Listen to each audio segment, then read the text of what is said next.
Staying at home forces people to be connected, only for the underserved to be left behind. The help that came in daily to my house is forced to have her kids learning from smartphone due to COVID-19 outbreak, but she said not every parent has the same access. There's always blessing in disguise, which is what I learned from theory. But when it comes to the implications of COVID-19, I know that blessing is always in disguise, but not without a partiality. As someone who's been working from home almost for 4 years now, I didn't feel any significant shift in my daily routine since the work from home policy kicked off. If anything, what I experience for the past 1.5 months is superiority because I've been doing this far longer than all of the other amateurs.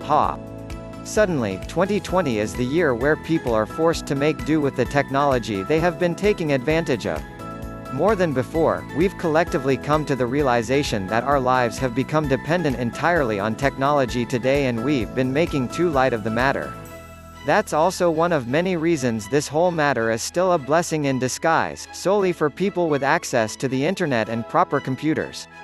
For an underserved community, that's not the case. The virus has left them debilitated and technology has impaled their livelihood, and for children, their education. The United Nations Conference on Trade and Development released its analysis that maps the changing digital landscape since the last major global calamity, the 2008-09 financial crisis. It looks at how a digitally enabled world is working for some, but not all equally. How coronavirus puts digital gaps on the surface. According to its analysis, COVID-19 reveals the need to bridge the digital divide.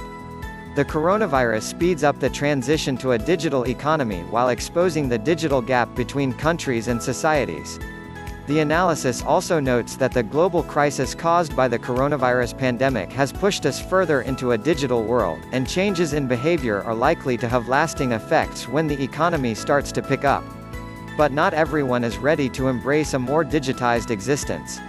Since the 2008-09 financial crisis, the world has started to look at how a digitally enabled world is working for some, but not all equally. The inequality still continues today, and isolation made things hard on people with no access. According to the analysis, the coronavirus crisis has accelerated the uptake of digital solutions, tools, and services, speeding up the global transition towards a digital economy. However, it has also exposed the wide chasm between the connected and the unconnected, revealing just how far behind many are on digital uptake. Inequalities in digital readiness hamper the ability of large parts of the world to take advantage of technologies that help us cope with the coronavirus pandemic by staying at home, said Shamika Siraman, UNCTAD's Director, Technology and Logistics. Those who thrive. The analysis provides snapshots of how technology is being used as a critical tool in maintaining business and life continuity. Measures to contain the coronavirus pandemic have seen more businesses and governments move their operations and services online to limit physical interaction to contain the spread of COVID-19. Digital platforms are also thriving as consumers seek entertainment, shopping opportunities, and new ways of connecting during the crisis.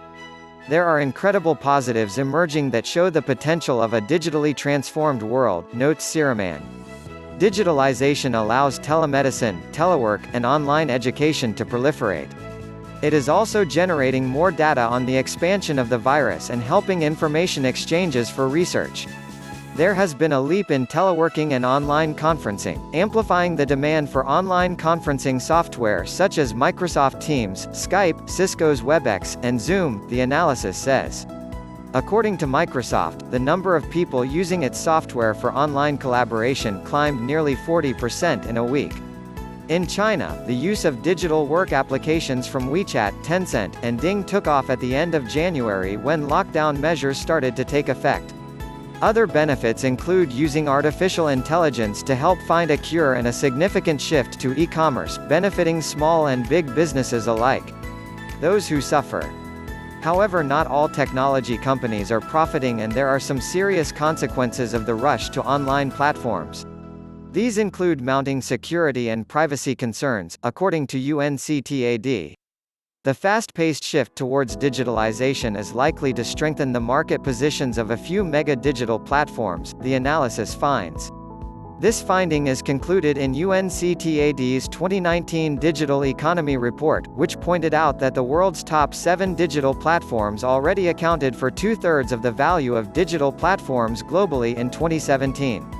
They have benefited from network effects and from their ability to extract, control, and analyze data, then transform it into digital intelligence that can be monetized. This situation will now be amplified as more people come or are forced online due to the coronavirus crisis, said Torbjorn Fredriksson, UNCTAD's digital economy head. Those that do not have access are at risk of being left further behind as digital transformation accelerates, especially those in least developed countries. The least developed countries (LDCs) are the most vulnerable to the human and economic consequences of the pandemic, and they also lag farthest behind in digital readiness. Economists of the Institute for Development of Economics and Finance (INDEF) said in a piece in the Jakarta Post that based on its gross national income (GNI) per capita and parameters of social development, among other factors, Indonesia should still be considered a developing country.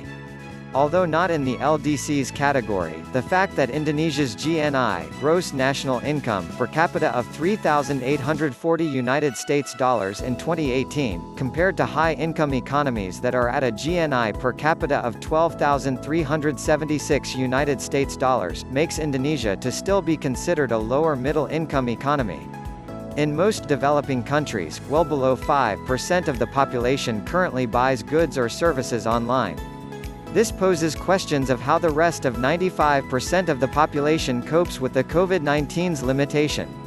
Lack of internet access at home also limits connectivity, cramping, for example, the possibilities for students to be connected if schools are closed.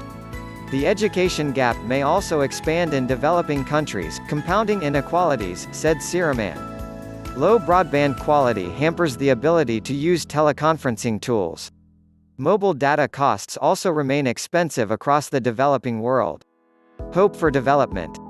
The coronavirus pandemic's ability to show fractures can, hopefully, be turned into an opportunity, said Siraman. More developing countries are exploring e-commerce and other digital solutions that can help build local resilience to future shocks. The main policy takeaway from the analysis is that much more attention should be given to bridging existing and emerging digital divides to allow more countries to take advantage of digitalization. However, doing so in such a short amount of time while containing the outbreak is something that's next to impossible. What all of this restriction and the possible impact to the technologically vulnerable are what can prepare us next to make sure there's even distribution for connection, because digital disruptions are the new normal today. New policies and regulations are needed to ensure a fair distribution of the gains from digital disruptions. If left unaddressed, the yawning gap between underconnected and hyper-digitized countries will widen, thereby exacerbating existing inequalities. As with the coronavirus crisis and other development challenges, the world will need a coordinated multilateral response to deal with the challenge of digitalization, she added. This situation has significant development implications that cannot be ignored. We need to ensure that we do not leave those who are less digitally equipped even further behind in a post-coronavirus world, Siraman concluded.